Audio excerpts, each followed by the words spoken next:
This is Lisa from Mobile Tech Review, and this is a very unusual phone indeed. This is the Kyocera Echo that's going to be available on Sprint. This is a dual-screen Android smartphone. As you can see here, we've got web browser running right now on our own homepage, and you can indeed scroll up and down and see twice as much at once, because both of these panels are 800 by 480 pixels, so combined you've got 800 by 960 pixels when you're using the span mode, which is the most common mode to use with this phone. We'll get into apps that can run in separate windows later, but there's only a handful of those that can do that.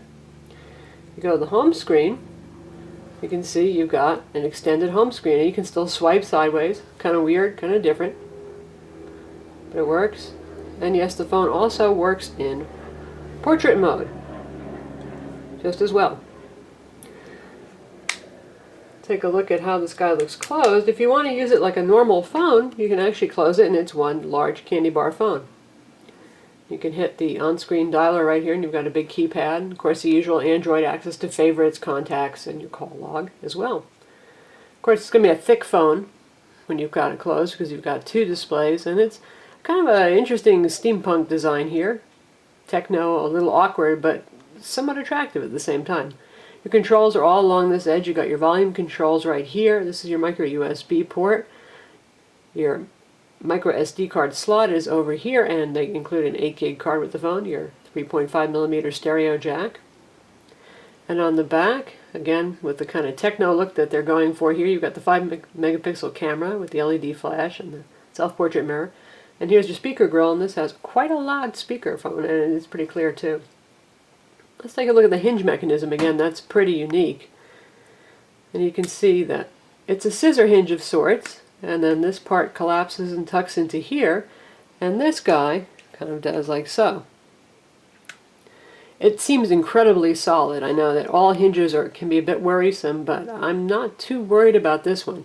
You can use it tilted like so, but there's really not a whole lot of stability because they have it designed in a free-swinging sort of way like that. If you're tapping at the bottom, it's fine. If you tend to tap near the top at something, then it's going to shift back on you. Easiest way to use it is completely flat open. It locks like that. And I found that though it's not flat like this because of the hinge on the back, so you can see here, it does tend to lay on the table pretty well, mostly on this surface here without flopping around. Again, if you're tapping up here, it may cantilever a little bit on the table. But all in all, that hasn't annoyed us. And then backing up the hinges, we've got these kind of solid grab points over here. When you want to really lock it down to stop any flipping from happening with this display, you can see you can do that. The phone does come with a spare battery, which reminds us of the very old days when Kyocera first got into the smartphone market and they were making Palm OS smartphones, but happily we don't have bad battery life, so we haven't been desperate to use this. But you get the external charger, which is pretty nice here, and this is a sliding door. There's the second battery that comes with the phone, and you can either use this as a charger via micro USB. You can charge this guy up, or you can flip this switch over and use this as a tethered battery attached to this phone, which is an interesting concept. So you've got two 1370 milliamp batteries that could potentially power the phone at once. In terms of design, you can see here we have dual-facing controls for home button, menu button, back button, and sometimes it's hard to tell which one you should be interacting with. One will light up, one won't, and those are the ones you should type, but I often find myself guessing at the wrong one and tapping at the wrong one. So you can see this is what the Android market looks like, spanning two screens right here. It's kind of nice to have that extra screen real estate, and again, you can scroll and you can tap on stuff. Speed is pretty good considering this is driving two displays. This is just using a first-generation Qualcomm 1 GHz Snapdragon CPU with Adreno 200 graphics acceleration. But it does the trick, and battery life so far has been surprisingly good despite the fact that it's driving two screens. You can see here you can also use the Android market in portrait mode. So are two screens better than one? That seems to be the question lately. We just reviewed the Acer Iconia 6120 dual 14-inch screen Windows 7 tablet notebook, and now we're looking at this guy here. And sure, it's always good to have more screen real estate, but it is a bit disruptive, obviously, to have the bezel over here. No way around that right now. Displays must have bezels around them to support the glass, and this is sturdy Gorilla Glass, by the way. It's usable if you're going to use the web browser, however, in portrait mode. it's a bit more disruptive because it's going to clip your text, where it's easier to control that kind of thing when you're using it in landscape mode. Again, most apps are compatible with this. There's a little utility that you can download. There's a shortcut right on the home screen when you get the phone to help any Android apps that you might get from the market that are having trouble with the screen overlay. What if you want to run two different apps? To do that, you press on both screens at once, and this brings up your app picker. Now your selections here are the web browser, contacts, email, not Gmail, but the regular email application, gallery, SMS messaging, the phone application, and ViewQ, which is a pretty cool YouTube player that also can run in two screens all by itself. So say you want to have your messaging app open down at the bottom. Wherever you want it to open, you press there. So we're going to have it open on the bottom. And that's just giving me a tip about how to use it. And I've got the compose new message screen over here. If I hit the back button, I go back. And I'll do that again. This time I'm going to bring up gallery in the top. Again, with the tooltips, you don't have to see those if you don't want to. So I can swipe through my pictures while I'm web browsing. Not so useful, but maybe messaging in the phone certainly would be very useful while web browsing. What if you want to swap the location of these two? You got the old swap button right here.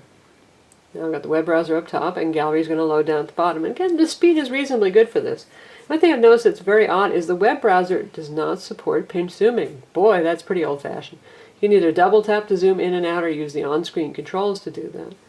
Kind of surprising. Even if you're in single screen mode, just using this like a candy bar, it's not pinch zooming. This does run Android OS 2.2 Froyo, speaking of operating system features that are usually standard, so we should see pinch zooming. It means it's compatible with Flash Player. And it's pretty much a vanilla, other than all the heavy customizations behind the scenes required to run two displays. It's pretty much otherwise in terms of user interface, just straight vanilla Android. Sprint has put a lot of applications on the phone, though. We'll take a look at those. And you can see a heck of a lot of icons here. It's pretty impressive. So we've got a couple of games that we're going to show you because some of them make use of both screens. A little Nintendo DS-like experience there. And we've got Google Maps and navigation. We've also got Sprint Navigation, otherwise known as Telenav, Sprint Radio, Sprint Football over here.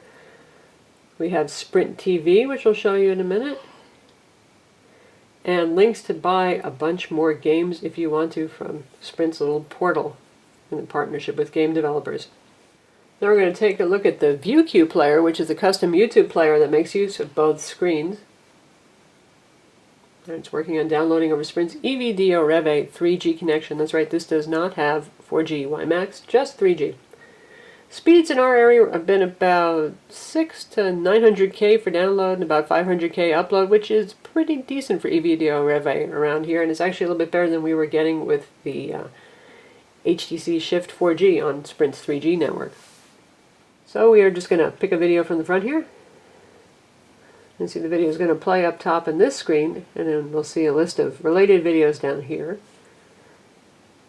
And you can drag and drop any videos you're interested in over here to queue them up, which is pretty cool.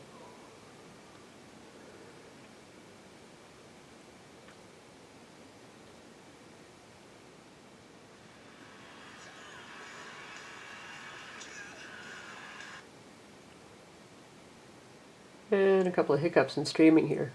That's the problem with having 3G. It sometimes just isn't quite up to the task. While we're waiting for that to restream, we'll just drag the next video over there.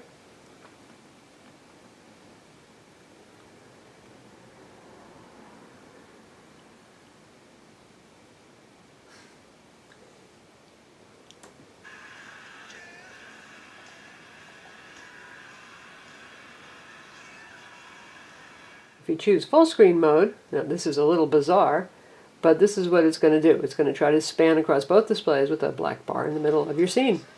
So it's a big picture in literally windowed mode. The quality's pretty good. And it doesn't play in this orientation, only dual portrait. Now we'll check out Sprint TV, also customized to run on both displays.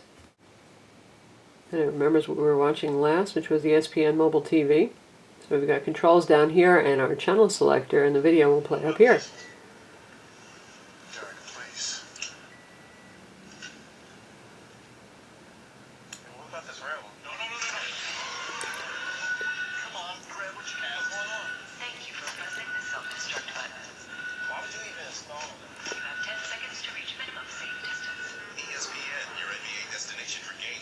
That's looking pretty good. So what if we were to go home?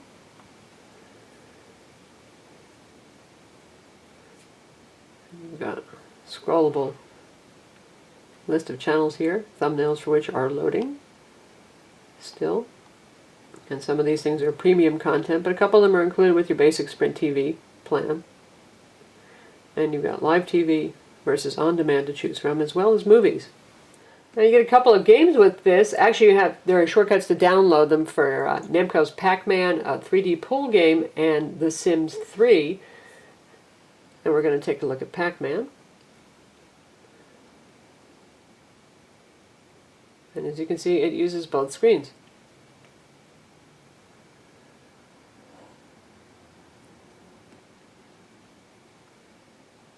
You use a virtual joystick down here, which isn't the easiest thing to do, but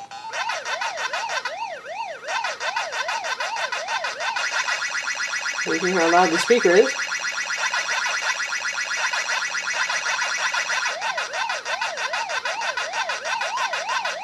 So a Nintendo DS-like moment there.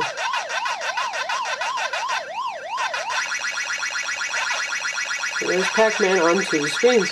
Next we'll take a look at the 3D pool game, which you can play online against others or just play by yourself.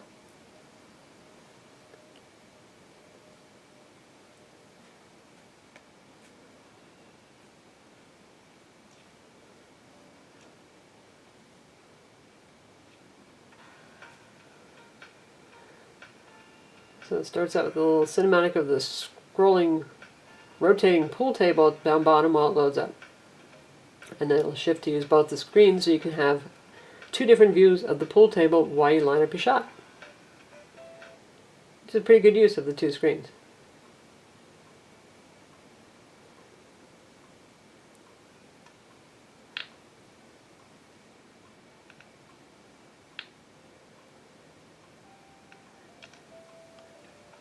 That's a pretty cool way to play pool. So now you've got this kind of actual lifelike view of the pool table here, and then you got the above view as well. And you can switch views by hitting the eyeball button over here, and you shoot by dragging over here, and you can adjust your aim like so.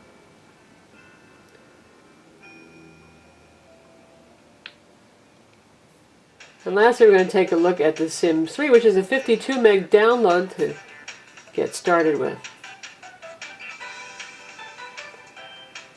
As you can see, here's your create a sim, and you can see your sim up here, and then all the attributes that you can control are right here.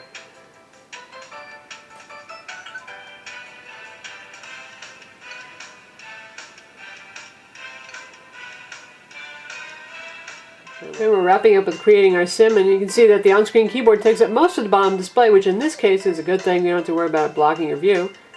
You're still able to see what you're doing up top there. And we're done.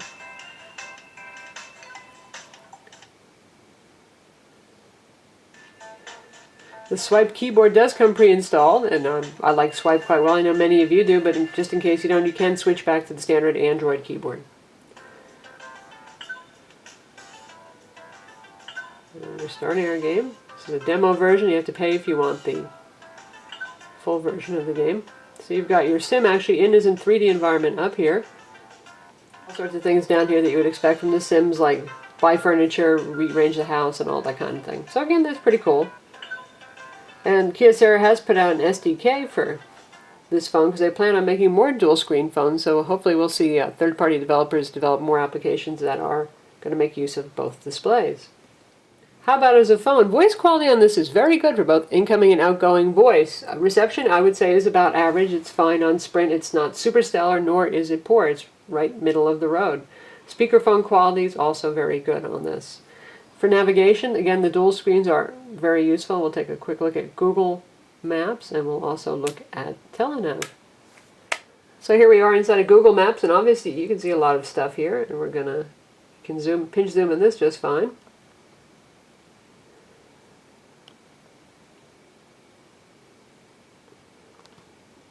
And just as you'd expect with Google Maps, if you press and hold on a location, it shows you a little picture if available, and you can check out Street View. Of course, you can choose to navigate as well.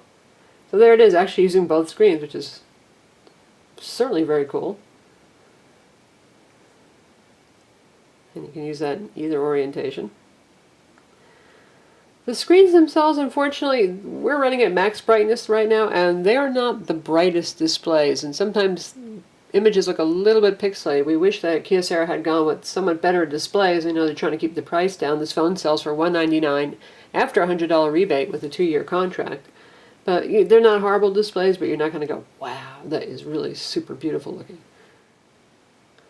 So here we are in Tele now. If you hold it in portrait orientation, you see you have all your menu items over here, which is pretty cool, and you've got your map over here. Very nice. You can pinch zoom in and out on the map as you see fit, and show traffic, all that kind of stuff. And you choose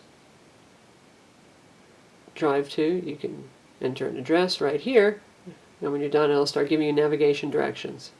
So that's very nicely done, and that's pretty handy, and it's pretty easy to prop this up in the car if you've got a fairly large cup holder area or something like that, so you can use both displays at once. Of course, you can also run these apps in single screen mode if you wish to. So that's the Kyocera Echo on Sprint Android 2.2 Froyo smartphone with 2 displays. Unique design to be sure. And overall, it's a pretty fun experience, I have to say. We wish more applications would make better use of both screens, say for running the simulcast kind of applications, one here and one here. But other than that, pretty neat. I'm Lisa from Mobile Tech Review. Visit our website for the full review.